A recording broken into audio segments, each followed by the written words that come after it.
رحم اللہ من قرأ الفاتحہ۔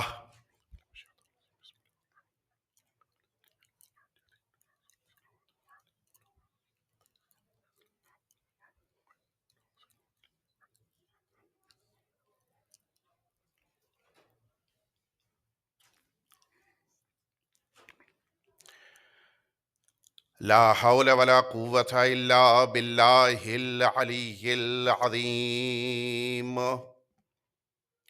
حسبنا اللہ ونعم الوکیل، نعم المولا ونعم النصیر۔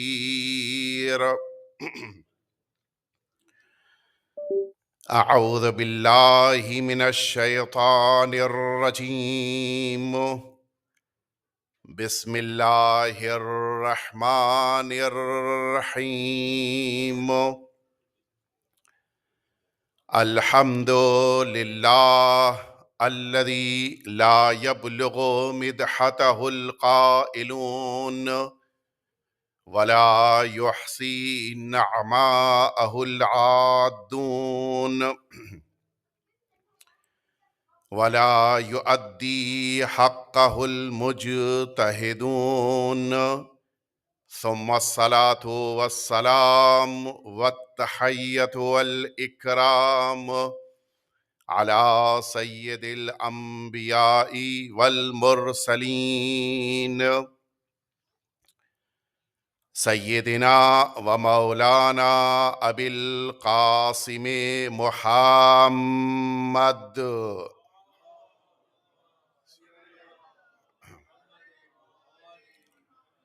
صلی اللہ علیہ وعلی اہل بیتہ الاطیبین الانجبین الذین اذہب اللہ عنہم الرجس وطہرہم تطہیرا۔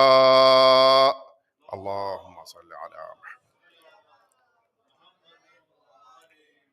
لا سیما الامام المبین بقیت اللہ فی الارضین، ارواحنا و ارواح العالمین لتراب مقدمہ الفداء، واللعنۃ الدائمۃ الباقیہ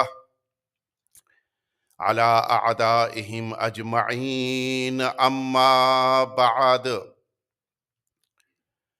فقد قال اللہ الحکیم فی کتابہ المبین وہو اصدق الصادقین وقولہ الحق۔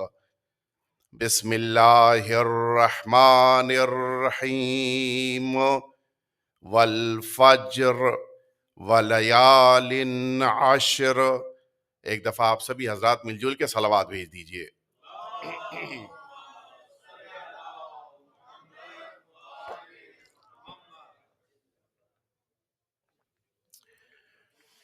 عزیزان محترم، آسٹریلیا کے میلبورن میں العصر سینٹر کی اس پہلی مجلس میں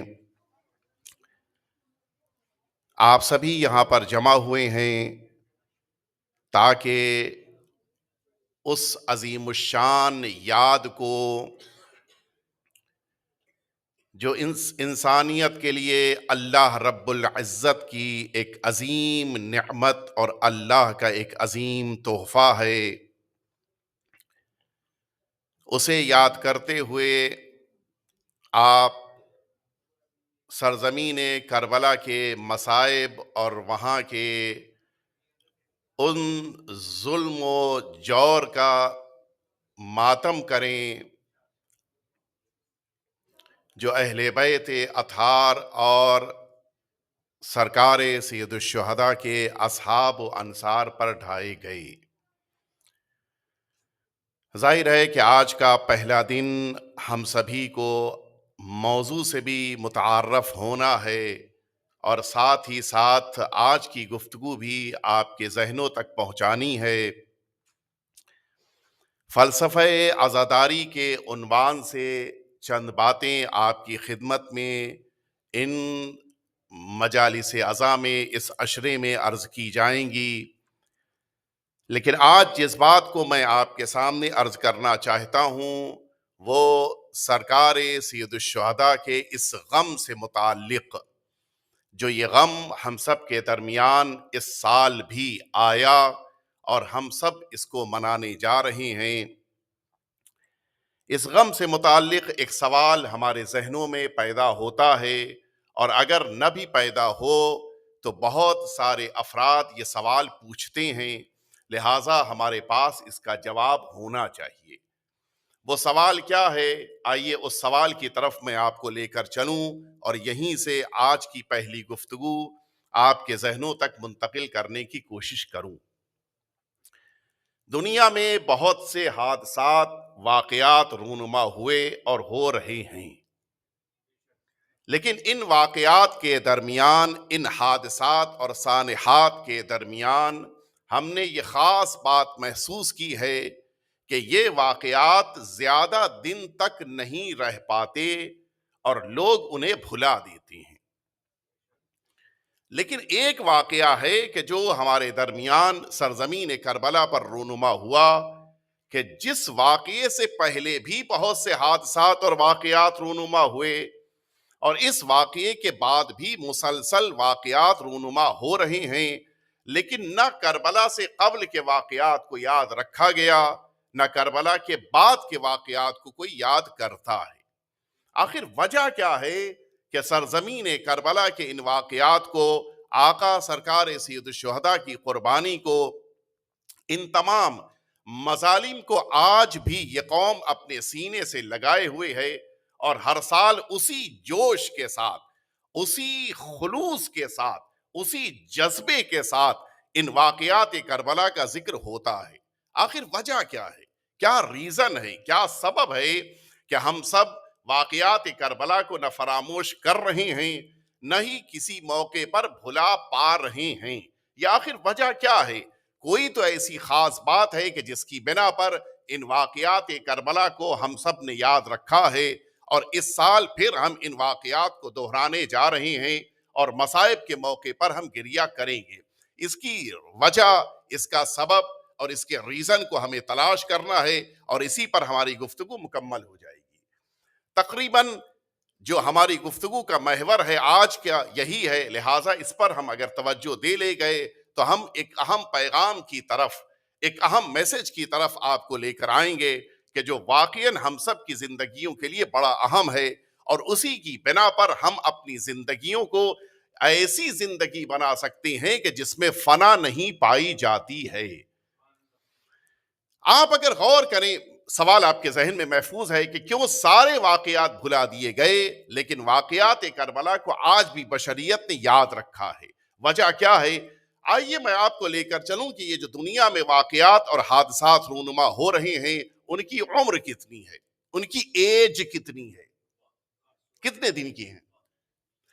آپ اردو زبان میں ایک لفظ استعمال کرتے ہیں جو شاید ہو سکتا ہے کہ آج کے نوجوانوں کے لیے لفظ تھوڑا سا نیا ہو، لیکن ہمارے بزرگان اس لفظ سے واقف ہیں۔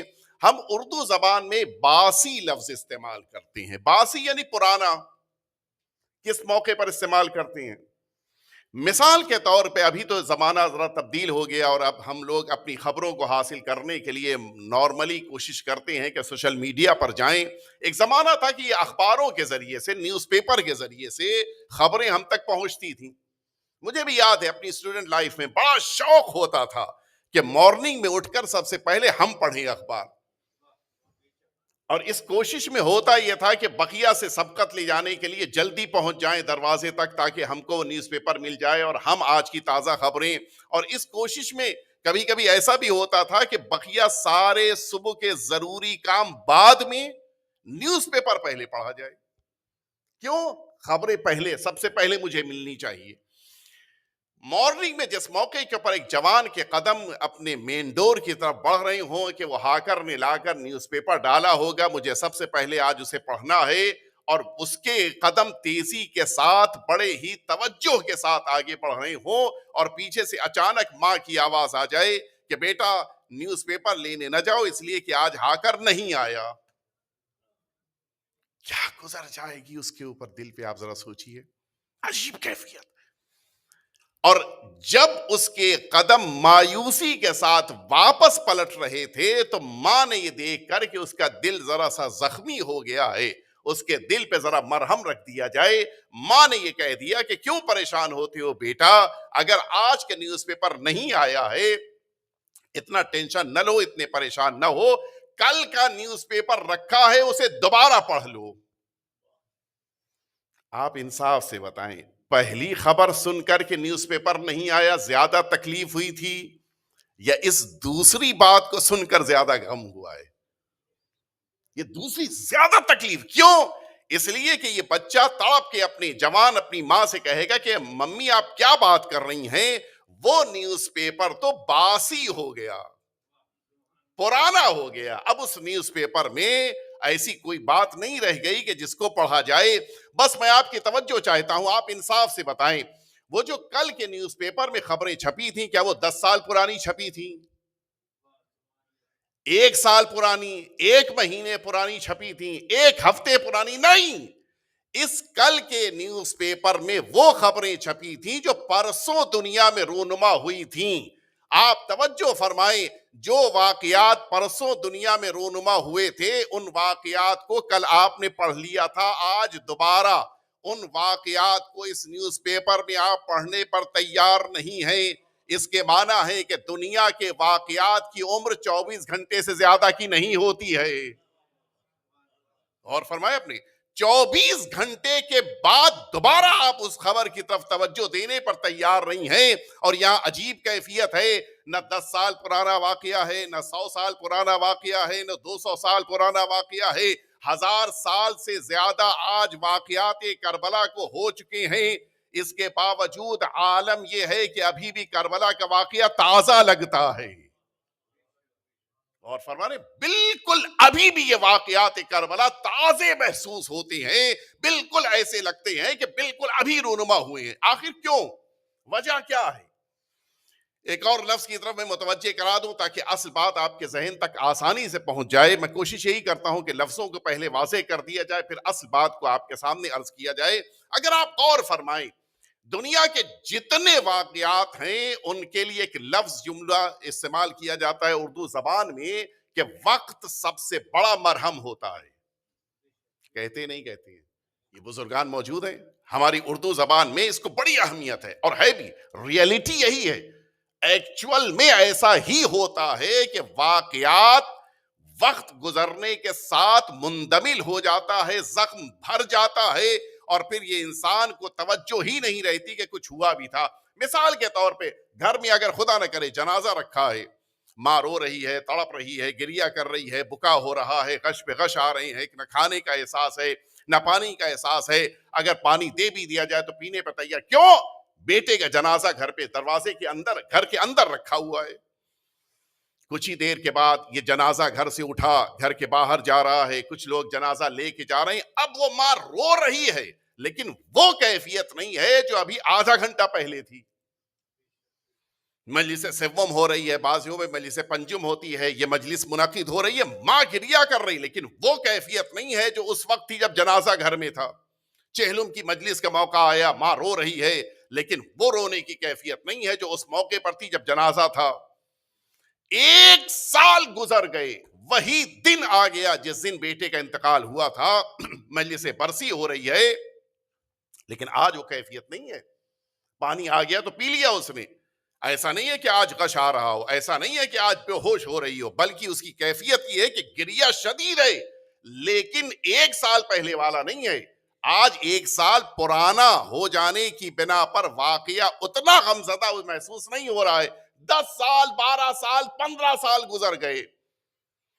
آج یہی ماں ہے جو اپنے بیٹے کو تب یاد کرتی ہے کہ جب کسی موقع پہ الماری کھل گئی اور اس الماری سے البم میں بیٹے کی تصویر نگاہوں کے سامنے آ گئی تو اب بیٹا یاد آیا تو رو رہی ہے۔ اور فرمایا آپ نے، یہ ہے وقت کا سب سے بڑا مرہم ہونا۔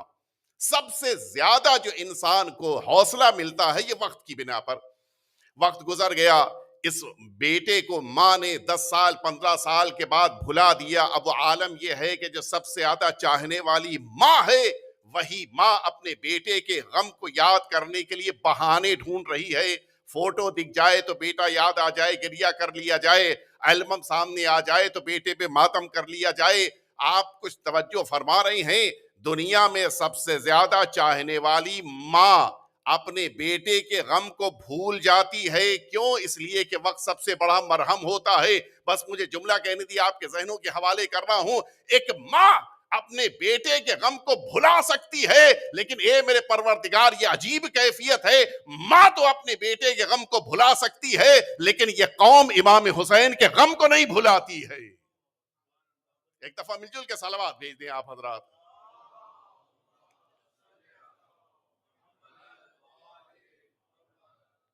عاشور قریب ہے, سامنے سبیل لگی ہوگی شربت کی, لیکن پینے کو دل نہیں چاہے گا. کھانا رکھا ہوگا, لیکن امام حسین کی یاد کھانے کی طرف رغبت نہیں پیدا ہونے دے گی. کیوں؟ یہ کیفیت کیوں پیدا ہوئی؟ اے میرے پروردگار, یہ امام حسین کے غم کو تو نے اتنا زیادہ تازہ کیوں رکھا؟ آج بھی بشریت امام حسین کے نام پر ماتم کر رہی ہے, اس طرح سے گریہ کر رہی ہے جیسے لگتا ہے کہ باپ بیٹے کا ماتم کر رہا ہو, لگتا ہے کہ بیٹا باپ کا ماتم کر رہا ہو, ایسا لگتا ہے کہ بھائی بھائی کا ماتم کر رہا ہو, ایسا لگتا ہے کہ بہن بھائی کا ماتم. ایک عجیب کیفیت اس قوم کے اندر یہ کیوں پیدا ہوئی ہے میرے پروردگار؟ اس کی وجہ کیا ہے؟ اب آئیے میں اصل جواب کی طرف آپ کو لے کے آ گیا کہ امام حسین کا غم کیوں آج تک باقی ہے, کیوں اپنی تازگی اور شادابی کے ساتھ باقی ہے. بلکہ ایک جملہ اور کہہ کے اپنے مرحلے کی طرف آپ کو لے کے آ جاؤں. نہ صرف یہ کہ واقعات کربلا روز بروز کم رنگ نہیں ہو رہی ہیں, نہ صرف یہ کہ واقعات کربلا کی کشش کم نہیں ہو رہی ہے, بلکہ اس میں اضافہ ہو رہا ہے, اس میں رونق اور بڑھتی جا رہی ہے. آپ 10 20 50 سال پیچھے چلے جائیے, آپ ذرا سا تاریخ اٹھا کر دیکھیے, اتنی مجلسیں نہیں ہوتی تھیں, اتنے جلوس نہیں نکلتے تھے, اتنا مجمع زیارت امام حسین کے لیے کربلا نہیں جاتا تھا, اتنا زیادہ اہتمام مجالس عزا کا نہیں ہوتا تھا, اتنی کثیر تعداد میں مومنین نہیں شریک ہوتے تھے. یہ تعداد کا بڑھتے رہنا, یہ زائرین کی تعداد میں اضافہ ہوتے رہنا, یہ مسلسل مجالس عزا کا بڑھتا رہنا, یہ اس بات کی علامت ہے کہ واقعات کربلا میں مزید تازگی پیدا ہوتی جا رہی ہے. آخر وجہ کیا ہے؟ کیوں؟ آئیے میں آپ کو جواب کی طرف لے کر چلوں, اور اسی سے بات واضح ہو جائے گی کہ واقعاً سرکار سید الشہداء کی قربانی کی عظمت ہے کہ جس کو کوئی کم رنگ نہیں کر سکتا.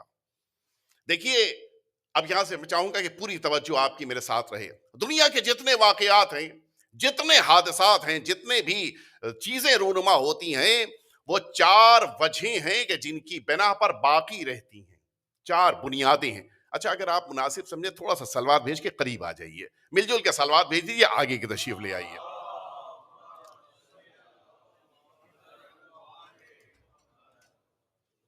تھوڑا سا اور آگے, تھوڑا اور آگے, تھوڑا آگے اور آئیے. اور انشاءاللہ کل سے ہم لوگ کوشش کریں گے کہ ممبر سے قریب بیٹھ جائیں تاکہ زیادہ بہتر طریقے سے اپنی بات عرض کر سکوں. آپ توجہ فرمائیں, 4 بنیادیں ہیں کہ جن بنیادوں پر یہ واقعات دنیا کے باقی رہتے ہیں. ایک سب سے بڑی بنیاد کہ جس کی بنا پر انسان کا نام باقی رہتا ہے, وہ سب سے بڑی بنیاد یہ ہے کہ انسان کی اولاد. ایک بیٹا ہے, باپ کے انتقال کے بعد آسٹریلیا چلا آیا, یہاں مجلس کر رہا ہے, یہاں ذکر کر رہا ہے. ایک بیٹا امریکہ میں رہتا ہے, وہاں پہ اپنے والد کو یاد کر رہا ہے, لوگوں میں ذکر ہو رہا ہے. ایک بیٹا ہندوستان پاکستان میں رہتا ہے, وہیں کے اوپر جہاں پہ انتقال ہوا وہاں کے اوپر اپنے والد کو یاد کر, جہاں جہاں اولاد گئی اپنے والد کے ذکر کو اس نے باقی رکھا. یہ ایک طریقہ. دوسرا طریقہ, انسان کا نام باقی رہتا ہے اس کی حکومت کی بنا پر. بڑا حکومت کا جلوہ تھا, دور دور تک پھیلی ہوئی حکومت تھی, جہاں جہاں تک حکومت تھی وہاں وہاں تک اس کا نام چلا جا رہا تھا. تیسرا, اس کا نام باقی رہتا ہے کس بنا پر؟ اس بنا پر کہ اس کے پاس مال دولت بہت ہے. اس نے مثال کے طور کے اوپر ایک بہت بڑا دھرم شالہ کھول دیا, مثال کے طور کے اوپر ایک بہت بڑا یتیم خانہ بنا دیا, اور اس کے بعد بڑی بڑی تصویریں اس نے آویزاں کر دی، اپنی لگا دی، بڑے بڑے حروف میں نام لکھوا دیا. اب نتیجہ یہ ہے کہ جب تک وہ یتیم خانہ موجود ہے وہ اس کا نام باقی رہے گا. یہ ہو گئے 3.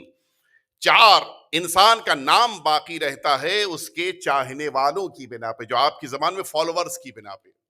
بہت فالوورز ہیں ماشاءاللہ سے اس کے فیس بک کے اوپر بہت سے اس کے فالوورز ہیں، متعدد سوشل میڈیا کے اوپر. اب وہ دنیا میں نہیں ہے، اس کے یہ ماننے والے، اس کے چاہنے والے، اس کا ذکر اس کو باقی رکھے ہوئے ہیں. یہ 4 صورتیں ہیں، لیکن یہ چاروں بڑی کمزور ہیں. اولاد تو تب نام باقی رکھتی ہے کہ جب اولاد نیک ہو. کتنی اولاد نیک ہے؟ فالوورز تو تب نام یاد رکھتے ہیں کہ جب فالوورز واقعاً مخلص ہوں. اور آج کل کے فالوورز ماشاءاللہ سے ہم سبھی جانتے ہیں.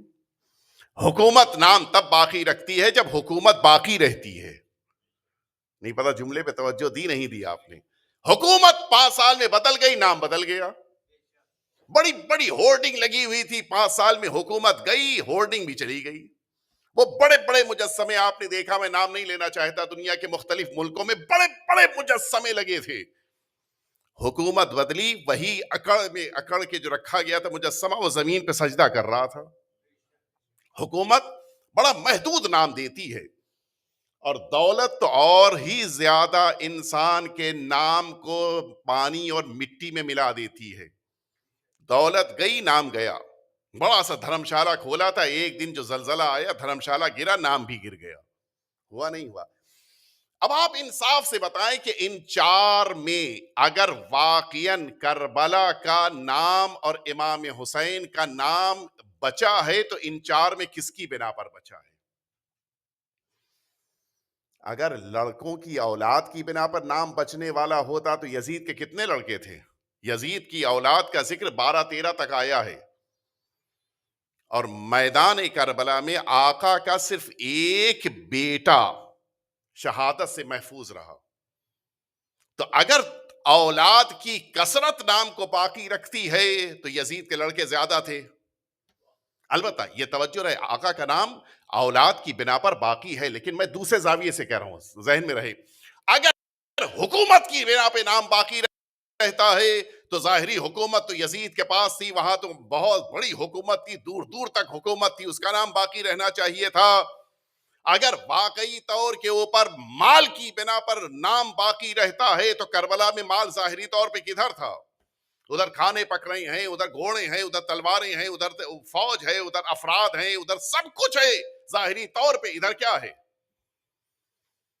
اور اگر فالوورز کی بنا پہ نام امام حسین کا باقی رہنے والا ہوتا تو فالوورز کے نام باقی رکھنے کی پہلی ہی شرط یہ ہے کہ جس کو فالو کرنے ہیں اس کے بعد زندہ رہیں. کربلا میں سرکار سید الشہداء کے اصحاب پہلے شہید ہوئے ہیں، امام حسین کی شہادت بعد میں ہے، تو یہ فالوورز کی بنا پر، چاہنے والوں کی بنا پر نام باقی نہیں رہ پاتا. تو آپ ذرا انصاف سے بتائیے، اب میں پوری توجہ آپ کی چاہوں گا، یہ امام حسین کا نام میدان کربلا سے آج تک کیسے باقی رہا؟ اس کی وجہ کیا ہے؟ اس کی صرف ایک وجہ ہے کہ جس کو ابھی آپ نے 21 دن پہلے سرکار سید الشہداء کی اس دعا میں، کہ جس دعا کو آپ نے روز عرفہ پڑھا ہے، پوری توجہ سنیں آپ، خاص طور سے جوان سنیں، امام حسین کی اس دعا میں اس کا راز ملا کہ کیوں امام حسین کا نام آج تک باقی ہے. امام حسین کی دعائے عرفہ، میرے آقا اس دعا میں فرماتے کہ ماذا وجد من فقدک وما الذی فقد من وجدک، اے میرے پروردگار جسے تو نہیں ملا اسے کیا ملا، اور جسے تو مل گیا اسے کیا نہیں ملا.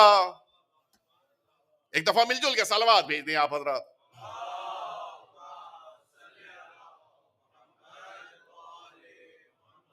امام حسین نے میدان کربلا سے یہ ایک پیغام ساری انسانیت کو دیا ہے، یہ نہ دیکھو کہ حکومت کس کے ساتھ ہے، یہ نہ دیکھو کہ اولاد کس کے پاس ہے، یہ نہ دیکھو کہ اصحاب و انصار کس کے پاس ہیں، یہ نہ دیکھو کہ مال کس کے پاس ہے، بس یہ دیکھو کہ خدا کس کے ساتھ ہے. خدا جس کے ساتھ ہوتا ہے اس کے نام کو کوششیں کرنے کے باوجود کوئی نہیں مٹا سکتا. نہ جانے کتنی کوششیں ہوئیں امام حسین کے نام کو مٹا دینے کی، لیکن امام کا نام آج تک باقی ہے. کیوں؟ اس لیے کہ امام حسین کی قربانی خدا کے لیے تھی. آج ہمارا جوان کسی کام کو لے کے نکلتا ہے، جب واپس پلٹتا ہے تو کیا ایکسکیوز پیش کرتا ہے؟ میرے پاس دولت نہیں ہے، میرے ساتھ حکومت نہیں ہے، میرے پاس افراد نہیں ہے. میدان کربلا سے امام حسین نے پیغام دیا، نہ دولت پہ بھروسہ کرنا، نہ حکومت پہ بھروسہ کرنا، اگر بھروسہ کرنا ہے تو خدا پہ بھروسہ کرنا. خدا تمہارے ساتھ ہو تو حکومت بھی تمہیں نہیں مٹا سکتی. اللہ تمہارے ساتھ ہے تو پھر دولت بھی تمہارے قدم کو متزلزل نہیں کر سکتی. لیکن اگر خدا نہیں ہے، سب کچھ ہو کر بھی تمہارا نام مٹ جائے گا. اور آپ غور تو فرمائیں، سرکار سید الشہداء نے تمام انسانوں کو ایک حوصلہ دیا ہے، ایک جذبہ دیا ہے. کام کرنا ہے تو یہ دیکھ کر آگے بڑھو کہ خدا تمہارے ساتھ ہے یا نہیں. آئے کا ذکر، بہت سے ایسے افراد تھے کہ جنہوں نے یزید کی بیعت سے انکار کیا ہے. یہ ہسٹوریکل فیکٹ ہے. بہت سے افراد ہیں کہ جنہوں نے یزید کی بیعت کا انکار کیا ہے. بڑے بڑے گھرانوں کے افراد تھے، لیکن آج ان کا نام حتیٰ ان کے چاہنے والی قوم بھی نہیں لیتی ہے. کہیں ذکر نہیں آتا کہ انہوں نے بھی یزید کا انکار کیا ہو. وجہ کیا ہے؟ کسی نے اس لیے یزید کا انکار کیا تھا کہ یزید سے حکومت نہیں ملنے والی تھی. کسی نے اس لیے انکار کیا تھا کہ یزید سے کوئی فائدہ نہیں ملنے والا تھا. کسی نے اس لیے انکار کیا تھا کہ اسے یزید اچھا نہیں لگتا تھا. آپ نے توجہ فرمائی، انکار کرنے والے سب تھے، لیکن نام امام حسین کا آج تک باقی ہے. فرق دونوں میں کیا ہے؟ بقیہ نے اپنے لیے انکار کیا تھا، حسین نے خدا کے لیے انکار کیا تھا. صلوات بھیج دے محمد وآل محمد پہ.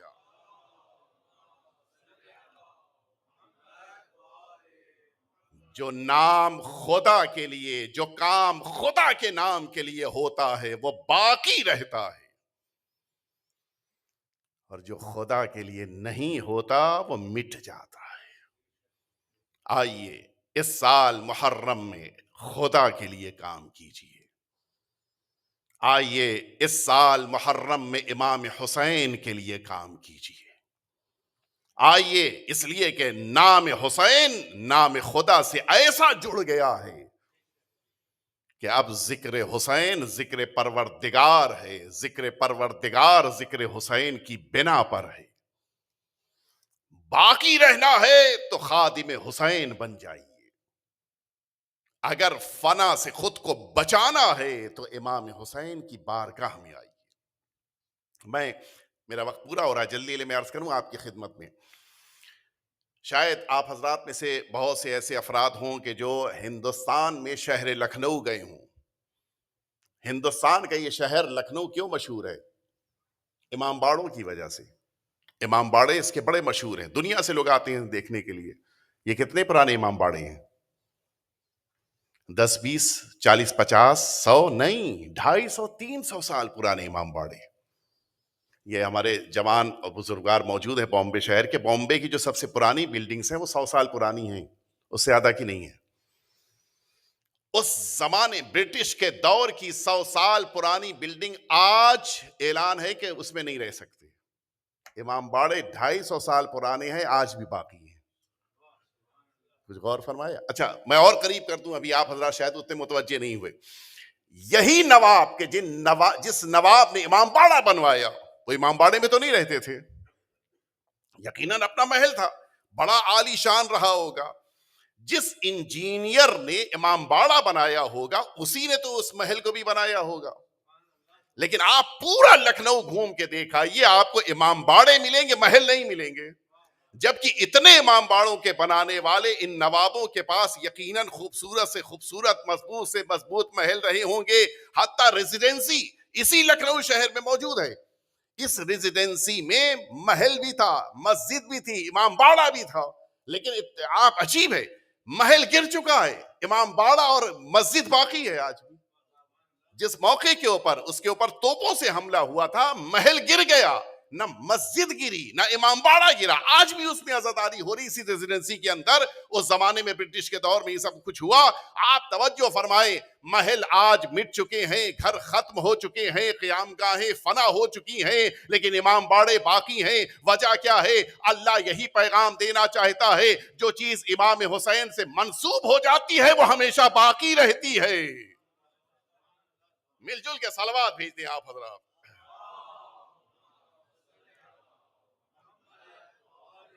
اگر واقعاً بقا چاہیے ہے تو امام حسین کے خادم بن جاؤ، زندگی مل جاتی ہے. نہ جانے کتنے شعراء گزرے، لیکن میر انیس آج بھی زندہ ہے. کیوں؟ امام حسین سے جو منسوب ہو جاتا ہے. میر انیس کو ان کی نظموں نے زندہ نہیں رکھا ہے، میر انیس کو ان کے مرثیے نے جو امام حسین کے لیے کہے تھے انہوں نے زندہ رکھا ہے. آج آپ یہاں پر موجود ہیں، کوئی پاکستان سے متعلق ہے، کوئی ہندوستان سے متعلق ہے، کوئی کسی اور ملک سے متعلق ہے، حتیٰ پاکستان میں بھی کوئی اسلام آباد سے متعلق ہے، کوئی کراچی سے متعلق ہے، کوئی خیر پور سے متعلق ہے، کوئی کوئٹہ سے متعلق ہے، ہندوستان کے بھی مختلف شہروں سے ہیں. لیکن آج یہاں پر کیوں آ کر ایک ساتھ بیٹھے ہیں؟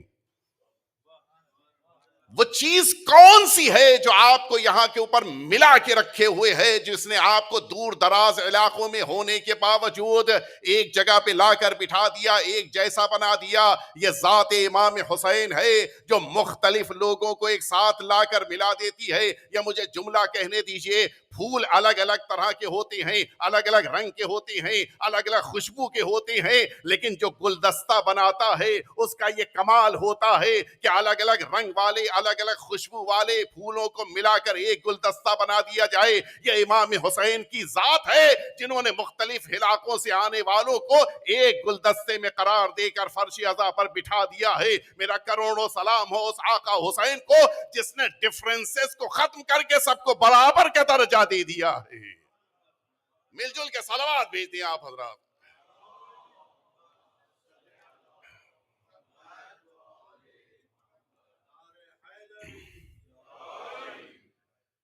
یہی اصل امتیاز ہے امام حسین کا. اور بس میں آئیے آپ کو آخری مرحلے کی طرف لے کر چلوں. آج شب میں دنیا میں ایک ایسا حادثہ ہر سال ہوتا ہے جس کی ہم سب کو خبر نہیں ہے. اس کا اثر ہوتا ہے، ہم کو خبر نہیں ہوتی. ایفیکٹ ہوتا ہے ہمارے اوپر، لیکن ہمیں اس کی ریئلٹی نہیں پتا ہے. سنیں گے آپ وہ کیا ہے؟ آئیے اس سے پہلے میں عرض کروں آپ کی خدمت میں، حقیقتاً یہ چاند رات بڑی اہم ہے. چاند رات اپنی اہمیت رکھتی ہے. آیا یہ روایت بحار الانوار میں بھی ہے اور بھی متعدد کتابوں میں موجود ہے. ایک شخص آیا ہمارے اور آپ کے چھٹے امام امام جعفر صادق علیہ الصلوۃ والسلام کی خدمت میں، کہتا ہے کہ فرزند رسول، دنیا میں ایک طریقہ کار ہے کہ جس موقع پر کسی کا انتقال ہو جائے یا کوئی قتل کر دیا جائے تو انتقال یا قتل کے بعد اس پر گریہ ہوتا ہے. قریبی ہے، زیادہ چاہتا ہے تو مثلا 10 دن ماتم کرے گا، دور کا ہے تو 3 دن، 1 دن، 2 دن ماتم کرے گا. لیکن مولا اراکم، میں نے یہ چیز دیکھی ہے کہ تجلسون انتم و شیعتکم، آپ اور آپ کے چاہنے والے امام حسین کا ماتم روز عاشورہ سے نہیں شروع کرتے. عاشورہ جو روز شہادت ہے اس سے 9 دن پہلے سے شروع کر دیتے. مولا یہ وجہ کیا ہے؟ دنیا میں کہیں نہیں دیکھا ہے کہ انتقال شہادت کے پہلے سے ہی ماتم شروع ہو جائے. آخر ریزن کیا ہے، وجہ کیا ہے؟ مولا فرماتے کہ یا ھذا، آؤ میں تجھے سبب بتائے دیتا ہوں. اذا حل ہلال عاشورہ، جس موقع کے اوپر یہ فلک پہ محرم کا چاند نمودار ہوتا ہے، نشرت الملائکۃ ثوب الحسین، ملائکہ امام حسین کے کرتے کو لے کر دنیا کے مختلف علاقوں میں جاتی ہیں. وہ کرتا کہ جو محرق بالسیوف، جس پر تلواروں کی نشان موجود ہیں، وَمُلَتَّخٌ بِالدِّمَاء، جس کرتے پر امام حسین کا خون مبارک لگا ہے۔ نتیجے میں اس کرتے کو دیکھ کر سارے شیعہ فَتَنْفَجِرُ دُمُوعُنَا، ہم اور ہمارے شیعوں کی آنکھیں بے پناہ گریا کرتی ہیں۔ آج یہ دل کی نگاہوں سے کرتا دیکھنے کا موقع ہے۔ یہ 9 دن پہلے سے ماتم کرنے کی وجہ یہی ہے۔ ابھی تو امام حسین کربلا بھی نہیں پہنچے، لیکن آنکھیں اشکبار ہیں۔ ابھی تو امام حسین کے اوپر پانی بھی بند نہیں کیا گیا، لیکن آپ عزادار ہیں۔ کیوں؟ اس لیے کہ وہ ثوب الحسین، وہ امام حسین کا کرتا ہے کہ جو آج مختلف علاقوں میں لے کر یہ ملائکہ جا رہی ہیں۔ بس میں آپ کو مصائب تک لے کر آؤں، اس سے پہلے ایک جملہ سن لیجئے۔ سیدہ کو اپنی اولاد سے بڑی محبت ہے۔ سنیں گے آپ کتنی محبت ہے؟ ریاحین الشریعہ، یہ کتاب ہے جو آیت اللہ ذبیح اللہ محلاتی نے لکھی ہے، بڑی عام کتاب ہے۔ ساری دنیا میں جو مقدس اور محترم خواتین نے دین کی خدمت کی ہے، ان سب کا تذکرہ ہے۔ جناب سیدہ سے متعلق ایک واقعہ انہوں نے لکھا ہے جو بڑا قیمتی ہے۔ انہوں نے لکھا ہے، یہی اپنے زمانے میں جو امام سمجھے جاتے تھے، احمد بن حنبل، آپ جانتے ہیں کہ یہ برادران اہل سنت کے امام شمار ہوتے ہیں۔ ان کا یہ بیان لکھا ہے انہوں نے کہ وہ منصور دوانیقی کے زمانے میں، یہ چھٹے امام کا قاتل ہے، بڑا ظالم حکمراں گزرا ہے، یہ بنی العباس میں سے تھا۔ اس کے زمانے میں احمد بن حنبل کہتے ہیں کہ میں خانہ کعبہ میں آیا تھا حج کے موقع پر، میں نے ایک بزرگوار کو، ایک بوڑھے انسان کو دیکھا کہ جو خانہ کعبہ سے چپکا ہوا تھا اور بری طرح سے رو رہا تھا، بڑی عجیب کیفیت تھی اس کی۔ احمد بن حنبل کہتے ہیں کہ میں طواف کرتا ہوا جب اس کے بغل سے گزرتا تھا تو میں برداشت نہیں کر پا رہا تھا کہ اتنا رو رہا تھا وہ۔ میں ایک بار ٹھہر گیا، میں نے اس سے پوچھا کہ یہ بتاؤ کیا مشکل ہے؟ گھر میں کوئی پریشانی، زوجہ بیمار، ماں پریشان، اولاد، کیا مشکل کیا ہے؟ بتاؤ میں بھی دعا کروں گا۔ اس نے پلٹ کے کہا، احمد بن، اچھا پہچانتا تو نہیں تھا احمد بن حنبل کو، کہا دیکھو تم اپنا کام کرو، مجھے اپنا کام کرنے دو۔ احمد بن حنبل کہتے ہیں کہ میں چکر لگاتے ہوئے پھر دوبارہ رکا اس کے پاس، پھر تیسری بار جب چکر لگاتے ہوئے میں رکا اس کے پاس، اس نے کہا کہ سنو تم اصرار کر رہے ہو، میں تمہیں بتا دیتا ہوں۔ میں طواف مکمل کر کے آیا، ہم لوگ ایک کنارے آ کر بیٹھے، اس نے بیان کرنا شروع کیا کہ میں معمار ہوں، مستری ہوں، میرا کام بلڈنگ بنانا ہے، میں بغداد کا رہنے والا ہوں، آیا ہوں اللہ کے گھر میں توبہ کرنے۔ کیا ہو گیا تم سے؟ کون سا جرم ہو گیا؟ کہتا ہے کہ میں معمار تھا، مستری تھا، مستری سمجھ گئے آپ، یہ جو دیواریں بناتے ہیں۔ مجھ کو منصور نے بلوایا، بغداد میں چونکہ دارالحکومت تھا، مجھ کو منصور نے بلوایا اور کہا کہ میرے محل کی دیوار گر گئی ہے، اس کو صحیح کر دو۔ اچھا آپ جانتے ہیں کہ محلوں کی دیواریں کافی چوڑی ہوتی ہیں تاکہ فوجی اس پہ کھڑے ہو سکیں۔ میں نے کہا ٹھیک ہے، میرا تو کام ہی یہی، میں کام کر دوں گا۔ منصور نے وقت پوچھا، میں نے وقت بتا دی کہ اتنے دن میں کام ہو جائے گا۔ میں گیا، دیکھ کے آیا دیوار، آ کے میں نے وقت بتا دیا، سب کچھ طے ہو گیا، میں نے کام شروع کیا۔ ایک دن مجھے پھر منصور نے بلایا، بالکل کام مکمل ہونے والا تھا، منصور نے بلایا ابھی کتنا کام باقی ہے؟ میں نے کہا بس آج شام کا موقع تھا، آج شام کو میں نے کام روکا ہے، کل صبح میں دوبارہ کام شروع کروں گا، کل شام تک کام پورا ہو جائے گا۔ کہا نہیں، کل شام تک نہیں، آج صبح تک کام پورا کرنا ہے۔ کیوں؟ کہا نہیں بس میں چاہتا ہوں کہ آج کل صبح تک کام پورا کر تو رات میں اپنے مزدور بلاؤ، کام کرو۔ کہا رات میں نہیں آ سکتے مزدور۔ کہا تم اور مزدور لے کے آؤ، کہیں سے بھی لے کے آؤ، میں اپنے غلام تمہیں دیتا ہوں، آج رات میں کام پورا کر دو۔ کہتا ہے کہ میں سمجھا کہ شاید کچھ پروگرام ہوگا، چاہتا ہوگا کہ محل کا کام پورا ہو جائے۔ میں نے کہا ٹھیک ہے، میں ابھی جا رہا ہوں، اپنے کچھ مزدور ڈھونڈ کے لاؤں گا، کچھ تمہارے غلاموں سے مدد لوں گا اور آج کی رات کام پورا ہو جائے گا۔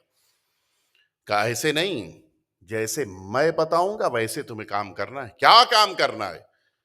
کہا یہ جو تم چوڑی دیوار بنا رہے ہو، میرے زندان میں، میرے جیل میں کچھ لوگ ہیں، اس دیوار میں تمہیں ان کو چننا ہے۔ میں سمجھا کہ یہ لوگ تو جنگیں کرتے رہتے ہیں، میں بہت مذہبی انسان تو نہیں تھا، میں سمجھا کہ جنگیں کرتے رہتے ہیں، کچھ ہوں گے قیدی، ان کو چاہتا ہو کہ ان سے اپنے کو آزاد کر لے، ان کو سے نجات پالے، لہٰذا یہ دیوار میں چننا چاہتا ہے۔ میں نے کہا بھیج دو۔ میں ادھر لینے گیا اپنے مزدوروں کو. اب جو میں پہنچا تو وہ سارے قیدی بھی لائے جا چکے تھے. میں نے دیکھا کہ یہ تقریباً تعداد ان کی 60 عدد ہے. میں ان سب کو دیوار میں دھیرے دھیرے چنوانے لگ گیا. میں دیوار آگے بڑھاتا جا رہا تھا, اوپر چھت پڑتی جا رہی تھی, ان کو اندر چنا جا رہا تھا, یہاں تک میں اوپر بیٹھا ہوا تھا. چراغ جل رہے تھے, دیوار تیار ہو رہی تھی. اچانک میں نے اوپر سے بیٹھے بیٹھے دیکھا کہ سب تو دیوار میں چنے جا چکے ہیں, ایک آخری ہے, بالکل 18-19 سال کا جوان لڑکا رو رہا ہے. کھڑا ہوا, میں نے دیکھا اوپر سے کھڑا ہوا رو رہا ہے. میں نیچے اتر کے آیا. میں نے اس سے کہا موت سے ڈر گئے؟ جواب سنیں گے. وہ بوڑھا بتا رہا ہے احمد بن حنبل سے. کہتا ہے کہ نہیں, میں موت سے نہیں ڈرا. پھر کیوں رو رہے ہو؟ کہ اس لیے رو رہا ہوں کہ میری بوڑھی ماں گھر میں میرا انتظار کر رہی ہے. میں اس سے بتائے بغیر بازار نکل آیا تھا. لوگوں کو ڈھونڈا جا رہا تھا, مجھ کو بھی گرفتار کر لیا. ماں نے پابندی لگائی تھی گھر سے نہیں نکلنا, وہ گئی تھی بازار, میں بھی نکل پڑا اور مجھ کو پکڑ لیا گیا. اس کو پتہ ہی نہیں کہ میں زندان میں ہوں, اس کو پتہ ہی نہیں کہ میں دیوار میں چنا جا رہا ہوں. کہتا ہے وہ بوڑھا کہ میں نے اس سے پوچھا کہ تم لوگ کا جرم کیا ہے, تم نے کیا کیا ہے؟ سنیں گے آپ. وہ جوان کہتا ہے کہ ہمارا کوئی جرم نہیں ہے, بس اتنا جرم ہے کہ ہم اولاد رسول ہیں. ہمیں صرف اس بنا پر دیوار میں چنوایا جا رہا ہے کہ ہم سادات میں سے ہیں. کہتا ہے کہ میں نے اس جوان سے کہا کہ بیٹا مجھے تو نہیں پتا تھا کہ تم سب سادات میں سے ہو, تم سب اولاد زہرا ہو, مجھے نہیں پتا تھا. اولاد رسول مجھے نہیں پتا تھا. بقیہ تو چن دیے گئے, میں کچھ نہیں کر سکتا, لیکن تمہیں بچا لوں گا. کیا کریں گے؟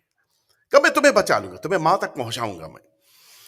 کہتا ہے کہ میں نے اعلان کیا کہ ابھی کچھ دیر وقفہ ہے, کچھ دیر رک جاؤ, میں جا رہا ہوں گھر تک, واپس آؤں گا, پھر یہ دیوار چنی جائے گی. میں گھر آیا, میرا بھی تقریباً اسی عمر کا بیٹا تھا. میں اس کو لے کے آیا, اس کو بڑی مشکل سے میں نے ماں کو راضی کیا, اپنی زوجہ کو کہا کہ میں لے کے جا رہا ہوں, میں تو خود معمار ہوں, میں تو خود مستری ہوں, جانتا ہوں اس کو کیسے بچایا جائے گا. میں دیوار چنوں گا, اس میں ایک سوراخ چھوڑ دوں گا تاکہ یہ سانس لے, جیسے ہی شام کو سورج ڈوبے گا میں دیوار سے اس کو نکال لاؤں گا, بس اتنی دیر اس کو اندر رہنا ہے. میں لے کے آ گیا. میں نے اس غلام کا لباس اپنے بیٹے کو پہنایا, اپنے بیٹے کا لباس اس قیدی کو پہنایا, اور اس طرح سے میں نے اپنے بیٹے کو اپنی نگاہوں کے سامنے اس دیوار میں چن دیا, اور اپنے بیٹے کی جگہ پر اس قیدی کو لے کے گھر واپس پلٹنے لگا. کہتا میرے قدم نہیں اٹھ رہے تھے, میں اپنے بیٹے کو دیوار میں چن کے آیا تھا. کہا میں گھر آیا, میں جلدی سے اپنے حجرے میں چلا گیا. میں نے اپنی کنیز سے کہا کہ کوئی بھی آئے, میں ڈر رہا تھا کہ کہیں پتہ نہ چل گیا ہے منصور کو اور پھر میں پکڑا جاؤں. کہا کوئی بھی آئے کہہ دینا کہ مالک گھر پہ نہیں ہے. کہا کچھ ہی دیر گزری تھی, اور کہہ دیا کہ اس جوان کی حفاظت کرو, یہ میرا مہمان ہے. کچھ ہی دیر گزری تھی, میری کنیز آئی اور کہا دروازے پہ کوئی آیا ہے. کہتا ہے کہ میں نے کہا کہ تم سے تو کہا تھا کہہ دینا نہیں ہوں میں گھر پہ. کہا نہیں, میں لاکھ کہہ رہی ہوں. دروازے پہ آنے والی خاتون کہہ رہی ہے کہ تم اپنے آقا کو بلاؤ, مجھے ان سے کام ہے. کہتا ہے کہ میں جب پتہ چل گیا کہ آنے والی کوئی خاتون ہے, میں دروازے پہ آیا. میں نے عجیب منظر دیکھا, میں نے دیکھا ایک خاتون دروازے پہ کھڑی ہے, اور ان کے پہلو میں میرا بیٹا کھڑا ہوا ہے. میرا بیٹا مجھے دیکھ کے دوڑتا ہوا آیا, مجھ سے لپٹ گیا. میں نے پوچھا تم بیٹا کیسے آزاد ہوئے؟ سنیں گے آپ. کہتا ہے کہ اسی معظمہ نے مجھے اس دیوار سے باہر نکالا ہے. اور اس کے بعد اب اس خاتون نے کہنا شروع کیا, اے شیخ تم نے بہت بڑا کام کیا ہے, تم نے میرے ایک بیٹے کو زندگی دی ہے, میں اب تمہارے بیٹے کو واپس کرنے کے لیے آئی ہوں. کہتا ہے کہ میں نے پوچھا کہ آپ کون ہیں؟ سنو گے عزادارو, وہ خاتون کہتی ہے کہ میں تمہارے رسول کی بیٹی فاطمہ زہرا ہوں, میں اپنے اس بیٹے کو بچانے کے لیے آئی ہوں, تمہارا شکریہ کہنے کے لیے آئی ہوں. ہاں انصاف سے بتائیں, ایک بیٹے کو بچایا تھا تو سیدہ شکریہ کہنے کے لیے آئی ہیں.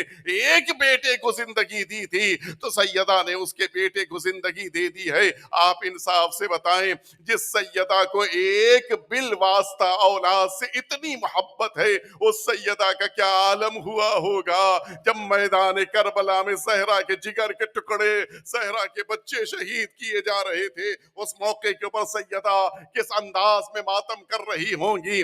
ہاں آپ کی آنکھیں ماتم کر رہی ہیں, آپ گریا کر رہے ہیں, آپ رو رہے ہیں. ذرا انصاف سے بتائیں, ہمارا کوئی عزیز تو دنیا سے نہیں گیا ہے, ہمارا کوئی اپنا تو دنیا سے نہیں گیا ہے, لیکن اس زہرا سے پوچھئے جس کا بیٹا کربلا میں قربان ہو گیا, اس سیدہ سے پوچھئے جن کا علی اکبر چلا گیا, جن کا علی اصغر قتل کر دیا گیا, اس زہرا سے پوچھئے جن کے حسین کے سر کو نوک نیزہ پہ بلند کیا گیا. ہاں عزاداروں, آئیے چلیے سرزمین مدینہ چلیں, وہ مدینہ کہ جہاں امام حسین دنیا میں آئے تھے. یہی حسین اب مدینے کو چھوڑ رہے ہیں. کیسے حسین مدینے کو چھوڑیں؟ عجیب جملہ ہے, ترکت الخلق طرا لہواک, اے میرے پروردگار میں تیرے لیے سب کچھ چھوڑ رہا ہوں. اپنے نانا کے مدینے کو چھوڑا, اپنے نانا کی مزار کو چھوڑا, اپنی ماں کی لحد کو چھوڑا, اپنے بھائی کی قبر کو چھوڑا, پورا مدینہ چھوڑ کے حسین نکل رہی ہیں. لیکن عجیب انداز ہے, کبھی ماں کی لحد سے لپٹ کے رو رہے ہیں, اماں آپ کا حسین جا رہا ہے. کبھی آواز دیتے ہیں, اے اماں آپ کے بغیر حسین نہیں جائے گا. اے مادر گرامی کربلا کے میدان میں آ جائیے گا. اے اماں جب میرا سر خنجر کے نیچے ہوگا, اے مادر گرامی مدد کرنے کے لیے آ جائیے گا. شاید آواز دے رہے ہوں, اے اماں جب زینب کے سر سے چادر چھینے آ جائیے گا, جب سجاد کا مسلح چھینا جائے تو آ جائیے گا. اے اماں سکینہ کو تماچے لگے تو آ جائیے گا. اے اماں سکینہ جب ناقے پہ بٹھائی جائے گی, اے اماں آ جائیے گا. ہاں زاداروں, حسین مدینہ چھوڑ رہے ہیں. اعلان کر دیا گیا کہ ہم سبھی کو نکلنا ہے, لیکن عجیب کیفیت ہے. اگلی صبح میں حسین نے بتانا شروع کر دیا, اے زینب تمہیں بھی بیٹھنا ہے, اے علی اکبر تمہیں بھی چلنا ہے, اے عباس تمہیں بھی ناکے پہ. سب کو امام حسین نے خبر دے دی, لیکن ایک چھوٹی سی بچی ہے کہ جس کا دل ڈول رہا ہے. میرے بابا نے مجھ سے نہیں کہا ہے, کبھی ماں کے پاس آ کے کہہ رہی ہے, اے مادر گرامی مجھے بھی کربلا ساتھ لے کے چلیے. کبھی پھوپھی سے آ کے فریاد کر رہی ہے, لیکن عجیب کیفیت ہے, کوئی بھی اس بچی کا ساتھ دینے پہ تیار نہیں ہے. ہاں سنو گے عزاداروں, ایک 6 ماہ کا بچہ تھا کہ جو کربلا میں تو 6 ماہ کا تھا, لیکن 28 رجب کو جب یہ قافلہ نکل رہا تھا, کل 18 دن کا یہ بچہ اپنی بہن کی آغوش میں آ کر اب یہ اپنی بہن کی آغوش چھوڑنے پہ تیار نہیں ہے. سب آ کے کہہ چکے علی اصغر اپنی بہن کو چھوڑنے پہ تیار نہیں ہے. حسین آگے بڑھے, ننھے علی اصغر کو قریب کیا, اے اصغر اگر تم ساتھ نہ گئے تو کربلا میں مظلومیت کی نشانی بن کے کون آرام کرے گا. بچہ ہمک کے بابا کی آغوش میں آ گیا. وہ ایک امید جو چھوٹی سی بچی کے دل میں جگی تھی, وہ امید بھی چلی گئی. اے عزیز اصغر تم بھی اب اپنی بہن کا ساتھ نہ دو گے. حاضروں بس آخری جملہ, حسین مدینے سے نکل رہے ہیں. عجیب انداز ہے, حسین کے گھوڑے کو جس موقع پہ لایا گیا, آواز بلند کی تھی, یا عباس قدم جوادی, اے میرے عباس میرے گھوڑے کو لے کے آؤ. عباس گھوڑا لے کے آئے, علی اکبر بھی آگے بڑھے, سارے جوانان بنی ہاشم کھڑے ہیں. یہ آواز مدینے کی تھی, لیکن ہائے رے کربلا, عصر عاشور کے ہنگام میں ایک آواز بلند ہوتی ہے, من یخدم جوادی, میرا گھوڑا لے کے کون آئے گا. عباس ترائی پہ سو رہے ہیں, علی اکبر میدان کربلا میں آرام کر رہے ہیں. کوئی نہ تھا جو حسین کو سوار کرتا. ہاں بہن نکلی, اے حسین اکیلا نہ سمجھنا, اگر عباس نہیں ہے, زینب موجود ہے, علی اکبر نہیں ہے, پھوپھی موجود ہے. اے حسین تمہیں گھوڑے پہ زینب بٹھائے گی.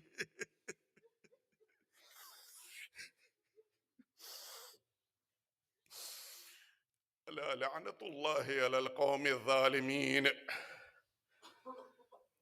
وسيعلم الذين ظلموا أي منقلب ينقلبون. إلهي بحق الزهراء وأبيها وبعلها وبنيها والسر المستودع فيها أن تصلي على محمد وآل محمد۔ پروردگار ہم سبھی کو امام حسین کے عزاداروں میں شمار فرما، پروردگار وارث امام حسین کے ظہور میں تعجیل فرما، پروردگار ہم سبھی کو حضرت کے خدمت گزاروں میں شمار فرما، پروردگار حضرت کے رکاب میں ہم سب کو شہادت نصیب فرما، پروردگار وہ تمام مؤمنین اور مؤمنات جو امام حسین کی خدمت میں مصروف ہیں ان سبھی کی توفیقات میں اضافہ فرما۔ پروردگار دنیا میں امام حسین کی مظلومیت کا مہینہ آ چکا ہے، پروردگار ہم سبھی سے ہماری عزاداری کو قبول فرما، پروردگار جن کے دلوں میں زیارت امام حسین کا شوق ہے ان کو یہ سعادت عطا فرما۔ ربنا تقبل منا انك انت السمیع العلیم۔ ماتم حسین۔